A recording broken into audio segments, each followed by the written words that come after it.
Pove Erwin. Bu, ambilin formulir pendaftaran menantu, teriak Paman Aji kepada istrinya. Aku terbelalak, kemudian melirik ke arah Zahra yang tertunduk malu. Formulir pendaftaran menantu? Ulangku dalam hati. Kami berdua dipersilahkan masuk, meninggalkan Rustam yang terkapar di teras rumah. Zahra mengambil tempat duduk di sebelahku. Kenapa harus ada formulir? Tanyaku sinis. Kami ingin menyeleksi seperti apa calon suami Zahra. Kami ingin memilih calon yang terbaik untuk dia. Paman Aji menyalakan seputung rokok dengan pematik. Kemudian menghembuskan segumpal asap ke udara. Zahra tampak mendengkus pelan. Seorang perempuan berumur sekitar 40-an tahun keluar dengan wajah bingung saat menatap ke arahku dan Zahra. Ada apa, Pak? Tanyanya kepada sang suami. Kamu tidak dengar bodoh? Ambilin formulir pendaftaran menantu, teriak Paman Aji kesal. Istrinya mengangguk, kemudian kembali ke belakang dengan tergesa-gesa. Aku hanya menggelengkan kepala melihat kelakuan mereka berdua. Semenjak kedua orang tua Zahra meninggal, sayalah yang bertanggung jawab penuh atas kelangsungan hidup Zahra. Saya juga yang mengurusinya dari kecil hingga dewasa. Dia anak yang keras kepala, kami sampai kehabisan cara untuk menjinakkan hati Zahra. Aku langsung menepuk lengan Zahra ketika gadis itu ingin membuka suara. Melakukan pembelaan. Dia sering kabur dari rumah karena tidak suka dengan peraturan yang kami buat. Kami sampai harus membayar banyak orang untuk mencari keberadaan Zahra. Biar bagaimanapun Zahra adalah putri dari almarhum adikku. Dia sangat berharga bagi kami. Aku kembali menahan tangan Zahra yang terkepal penuh emosi. Tugas kami merawat Zahra akan selesai ketika dia sudah menikah. Tanggung jawab penuh atas Zahra akan berada di pundakmu. Kami harap kamu bisa menjaga Zahra baik-baik. Aku mengangguk pelan. Untuk melihat sebesar apa ketulusanmu. Maukah kamu membayar pajak balas budi kepada kami, karena telah membesarkan istrimu dengan susah payah? Tanya Paman Aji sambil menghisap putung rokoknya. Maksudnya? Pria parubaya itu menjentikkan puting rokoknya ke asbak. Kamu harus bayar pajak balas budi kepada saya, 10 juta per bulan. Paman, teriak Zahra kesal. Sut! Erwin memberi kode agar Zahra diam. Bagaimana? Apakah kamu bersedia? Tanya Paman Aji dengan kedua alis yang menukik. Sudut bibir pria tua itu tersenyum miring. Pandanganku beralih ke arah istri Paman Aji yang sudah kembali sambil membawa beberapa lembar kertas. Kenapa diam? Aku menghela napas kasar. Baik, Pak. Saya siap. Paman Aji tersenyum puas, lalu menyesap kopi susu yang berada di atas meja. Ma, buatkan dia minum, ujarnya setelah istrinya datang membawa beberapa lembar kertas. Emang dia orang kaya, Pak? Tanya istrinya. Entahlah, tapi dia tidak keberatan setor uang 10 juta per bulan, ketika sudah menjadi suami Zahra.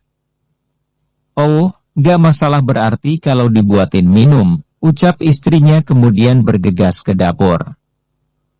Teh anget kasih gula dikit. Jangan kopi apalagi susu. Kita nanti rugi, sahut Paman Aji dengan nada sinis. Aku hanya mengumpat dalam hati. Orang tua macam apa ini?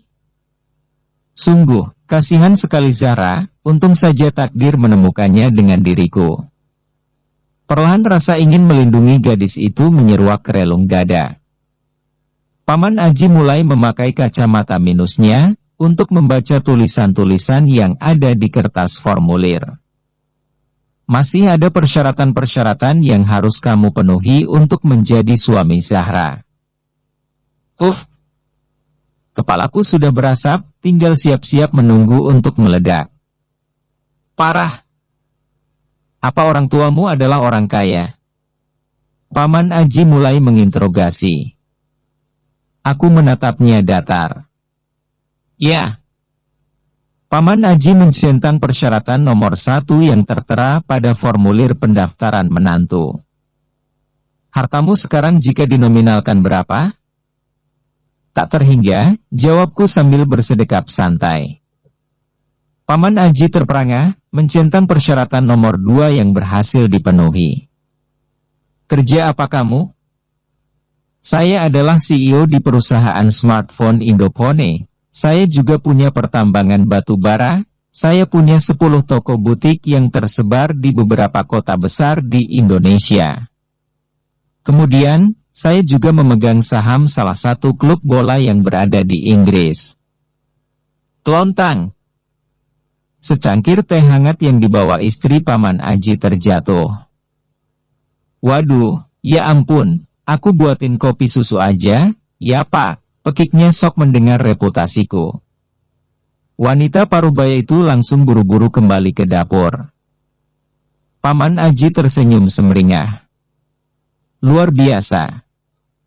Berapa pendapatanmu sebulan? Sekitar 1 miliar, jawabku tenang, penuh kewibawaan.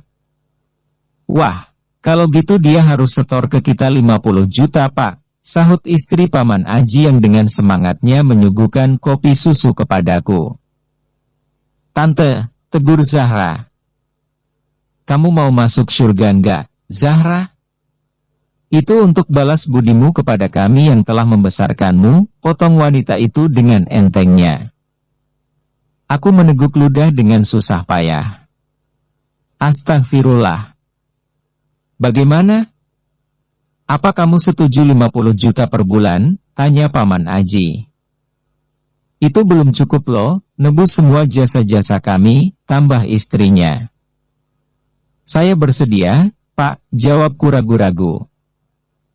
Oke, persyaratan selanjutnya nggak usah dilanjutkan. Kapan kamu akan menikahi Zahra? Tanya Paman Aji melepas kaca mata minusnya kemudian menatapku dengan sorot serius. Sekarang juga, Pak, jawabku cepat. Nggak diadakan pesta. 60 juta per bulan. Aku menambah bandrol harga, agar manusia mata duitan itu setuju. Oke MA, tolong telepon Pak Penghulu. Paman Aji terkekeh senang. Ya ampun kenapa ini suamiku?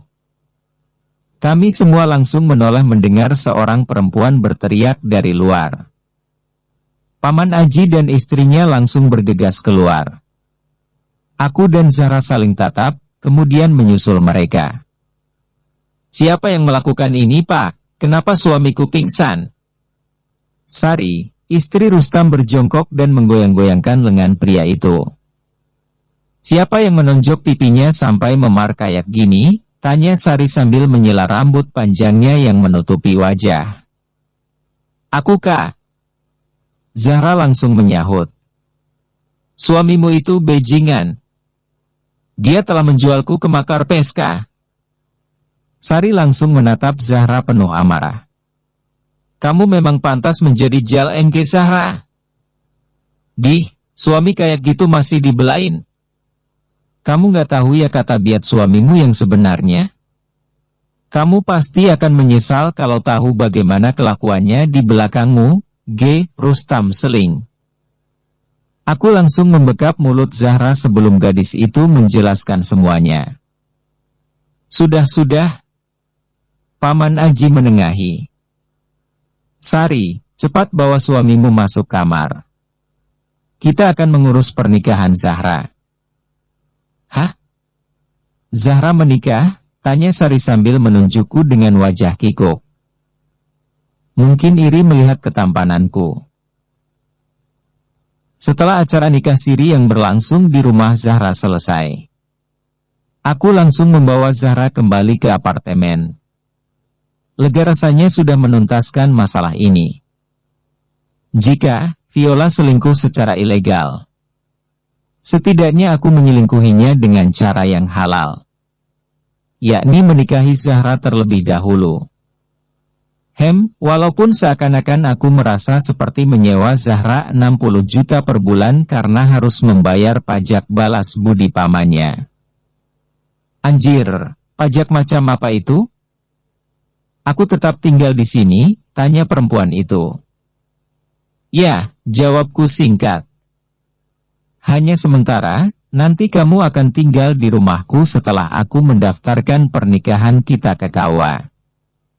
Iris mata Zahra tampak berkaca-kaca. Aku masih nggak menyangka Bapak benar-benar menikahi saya. Aku terdiam. Bantu saya merebut kembali harta-harta saya dari paman saya, Pak, pintanya penuh harap. Tentu. Ini akan menjadi permainan yang sangat mengasyikkan, Zahra. Aku tersenyum tipis. Kamu ikuti saja alurnya. Besok kita akan tinggal di rumahmu. Zahra menggigit bibir bawah dengan tatapan menerawang. Bab 15. Aku pengen diantar sama mama, sama papa, ucap Rena di tengah-tengah kunyahannya. Gadis kecil itu sedang melahap roti tawar yang diolesi selai stroberi bersama kami. Aku melirik ke arah Viola yang masih fokus menyantap makanannya. Pilihannya hanya dua, kamu mau dianterin sama mama aja, apa sama papa, tanya Viola ketus. Aku tak jadi melanjutkan ucapan, memilih meneguk air putih di atas meja. Papa sama mama udah putus ya, kok nggak pernah akur, sih? Rena mengerucutkan bibirnya hingga beberapa senti. Kita udah nggak temenan lagi, sayang. Viola menyunggingkan seulas senyum kecut ke arahku. Papa, tembak mama lagi dong, biar balikan. Gadis berumur 6 tahun itu, yang hanya bisa aku balas dengan senyuman getir. Mama, udah bisa move on, sela Viola ketus. Kamu mau diantar mama apa papa? Dua-duanya. Rena melipat kedua tangannya di depan dada. Sifat keras kepalanya begitu mirip dengan Viola. Rena, kalau nggak mau, Rena beliin papa baru lagi gimana? Viola menyeringai. Itu, mama punya banyak stok papa baru. Beneran, Ma? Rena antusias, kemudian melirik ke arahku. Papa juga nyari mama baru dong, biar seru. Rena, tegurku pelan. Gak boleh bilang kayak gitu. Ya udah, cepetan mama anterin sini. Mama juga ada urusan. Viola menarik tangan Rena. Gak cium tangan sama papa, kayak di film-film. Rena terhenti lalu tangan mungilnya menunjuk ke arahku. Gak usah. Viola membuang pandangannya ke arah lain. Aku menghela napas, membiarkan mereka berdua pergi dari hadapanku. Kemudian memijat-mijat pangkal hidung, pening. Kenapa hidupku menjadi semengerikan ini, diinjak-injak oleh sang istri? Andai saja jika Viola tidak kembali bertemu dengan mantan kekasihnya. Mungkin, semuanya akan baik-baik saja. Viola tidak akan membangkang, dan tidak akan juga terang-terangan selingkuh seperti ini. Aku mendadak menjadi lelaki yang rapuh. Padahal dulu hubungan rumah tangga kami bisa dikatakan harmonis. Viola benar-benar memperlakukanku sebagai seorang suami. Pelanggaran-pelanggaran terhadap akidah juga bisa ditanggulangi. Walaupun Viola awalnya tidak mencintaiku. Kami berdua hidup dengan rukun, dan sama-sama membesarkan Rena penuh kasih sayang. Sampai pada akhirnya datang sebuah bencana berwujud mantan yang menghancurkan segalanya. Bahkan, aku merasa gagal menjadi seorang suami. Aku juga merasa gagal menjadi seorang manusia yang harusnya mampu menjalankan perintah-perintah Tuhan. Seperti menjaga istri dari perbuatan dosa, misal. Dan kini, alih-alih mencegah dan menghentikan perbuatan maksiat yang dilakukan istriku, aku malah menyaingi Viola selingkuh dengan menikahi Zahra diam-diam. Dret. Dret. Ponsel yang ada di saku celana berdering, buru-buru aku meraihnya. Dahiku mengerut setelah mengetahui siapa yang menelpon. Halo, ucapku setelah mengangkat ponsel tersebut.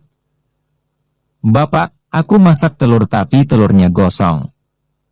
Udah gitu tangan aku kena minyak panas lagi, ucap Zahra di seberang sana. Jangan panggil aku bapak, aku suamimu. Apa kamu nggak bisa masak? Enggak, ini gimana ngangkatnya dari wajan? Aku takut pakai spatula ntar kecipratan minyak lagi. Aku menghela napas. Pelan-pelan, ya udah nanti aku mampir ke situ. Bukannya kerja ke kantor? Nanti mampir ke situ dulu bentar.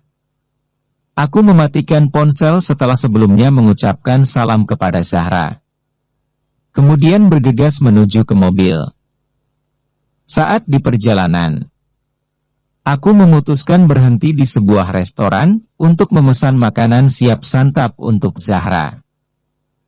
Namun, kaki ini mendadak beku setelah melihat Viola duduk bersama seorang pria familiar yang tidak asing lagi di mataku. Lagi, dan lagi Viola bersama mantan kekasihnya, Rustam. Sial! Aku sudah jengah dengan semua drama yang telah terjadi. Setelah mengumpulkan segenap keberanian, aku melangkah menghampiri mereka. Mas Erwin? Viola tampak terkejut setelah tatapannya tertuju ke arahku yang melangkah kian mendekat. Aku tersenyum getir. Nanti biar aku yang bayarin. Tentu saja Viola dan selingkuhannya terkejut. Mereka mungkin berpikir aku akan marah besar, tapi ternyata tidak. Aku hanya ingin membalas perbuatan mereka dengan cara elegan. Kalian, cocok, ujiku sambil meneguk ludahnya dengan susah payah. Kemudian kembali tersenyum. Walaupun hati ini terasa seperti diiris-iris pisau belati. Aku berlalu dari hadapan mereka, membeli makanan untuk Zahra sekaligus membayarkan makanan yang mereka pesan.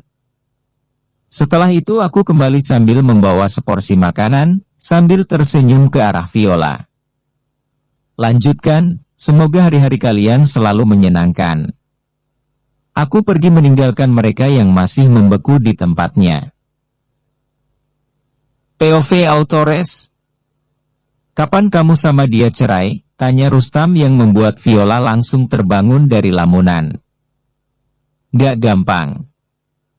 Viola menghela napas lalu menggeleng pelan. Harusnya dia marah lihat kamu selingkuh sama aku. Tapi kamu lihat sendiri, kan, dia malah seperti itu. Dulu pertama kali dia memergoki kita selingkuh, dia ngamuk-ngamuk. Aku langsung nantang dia cerai. Terus dia diam sampai sekarang gak mau ngungkit-ngungkit hal itu lagi. Aku juga gak bisa bilang sama mama papa aku buat minta cerai sama dia. Karena Erwin terlalu baik untuk ditinggalkan. Viola memijat-mijat keningnya pusing. Rustam menaikkan sebelah alisnya. Berarti dia ngincer harta kamu, tebaknya. Enggak. Dia cuma tidak mau ingkar janji sama mama papaku untuk jagain aku dan meluruskan hidupku. Jalan satu-satunya hanya satu. Buat dia marah lalu menggugat cerai aku. Dengan begitu kedua orang tuaku pasti setuju. Tapi, masalahnya dia nggak pernah marah. Viola menggebrak meja gregetan. Membuat beberapa orang di restoran itu menoleh. POV Erwin. Aku sudah sampai di sebuah apartemen megah di kawasan Jakarta Pusat. Saat memasuki ruangan itu tubuh ini langsung membeku setelah melihat Zahra sudah duduk di meja makan dengan beraneka ragam makanan lezat yang sudah dihidangkan di atas meja. Pak Erwin. Aku langsung terbangun dari lamunan. Kantong plastik yang berisi makanan yang akan diberikan kepada Zahra terjatuh ke lantai. Mungkin, makanan ini tidak pede karena merasa kalah lezat dengan makanan yang dihidangkan Zahra di atas meja. Aku berjalan dengan kaki gemetar menghampiri Zahra. Mataku mulai mengeluarkan air. Andai saja Viola yang melakukan ini, pasti semuanya akan terasa sempurna. Kenapa nangis, Pak? Panggil Zahra lagi. Aku buru-buru menyeka air mata yang menetes di pipi, lalu tersenyum ke arah Zahra. Saya suamimu, jangan panggil saya Bapak, ucapku kemudian duduk berhadapan dengan Zahra. Iya Pak, gagap Zahra sambil menunduk malu-malu. Aku menghela napas. Panggil aku Mas, kalau sampai manggil aku Bapak lagi, bakalan aku hukum. Iya. Kamu sudah menipu saya. Zahra nyengir kuda. Biar surprise Pak. Maaf, Mas. Iya Mas. Aku terkekeh. Karena kamu sudah membohongi suami, kamu harus dapat hukuman. Zahra melongo. Hukuman? Iya, skor jam 10 kali, titahku tegas. Sungguh, Zahra kelihatan sangat polos dan belum pantas untuk menjadi ibu rumah tangga. Umurnya saja masih 19 tahun. Mungkin baru lulus SMA. Tapi saya tidak menerima penolakan. Bapak, suami model apa sih? Zahra mendengkus. Aku tergelak. Kata kamu saya bos somplak? Emang? Salah sendiri mau nikah sama bos somplak, tawaku semakin kencang. Cepetan skot jam. Nyesel aku udah masakin Bapak. Zahra mendengkus sambil menuruti perintahku. 20 kali, tambahku. Hah? Zahra yang bersiap-siap akan skot jam melongo. Sudah saya bilangkan, kalau manggil Bapak lagi dapat hukuman. Zahra menyipitkan mata lalu mulai melakukan skot jam. Gadis itu masih mengenakan piyama tidur berwarna putih dengan corak biru tua, dengan rambut yang dikuncir ekor kuda yang terombang-ambing tak tentu arah saat melakukan lompatan. Namun, baru 5 kali ia melompat katak, aku melangkah mendekatinya. Cukup. Zahra berdiri sambil menyeka peluh di dahinya sambil melotot. Apalagi? Aku menatapnya dengan intens. Zahra menunduk, tidak berani menatap wajah tampanku. Pakai kerudung, ya. Aku menyampirkan sebuah kerudung ke puncak kepala Zahra. Tapi, Zahra segera menghentikan tanganku. Kenapa sih aku disuruh pakai kerudung terus, Pak? Aku belum siap. Zahra menggeleng pelan.